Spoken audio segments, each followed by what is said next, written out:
Assalamualaikum warahmatullahi wabarakatuh. Pehaba saudara yang dalam nanggro maupun yang di luar nanggro. Berita oronyo nakeh dan pegah masalah jalan. Jalan di Biren yang tumbuh kedih utakingan atau biasa disebut dengan jalan gayo Jino Kalaga. Kage pegat le pemerintah dua boh jalur. Saboh raui, saboh ter arat unun. Akibat jalannya yang kaget, orang ketua te kejak kude kamangan. Hana le macet. Orang yak tungan emi sikula api jino kamangan. Hana payah lagi broken le tak lubang ruhung-ruhung di dalam jalan. Akibat ji banyak Honda yang dalam lubangnya.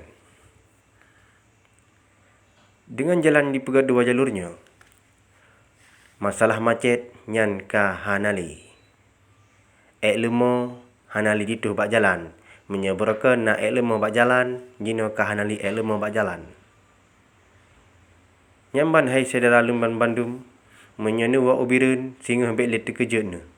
Karena jalan di Biren ka lagak tak.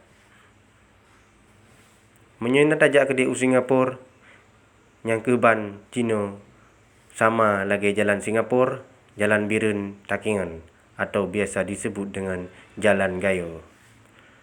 Nyan menan hai saudara lumban Bandung berita ni bak oronyo.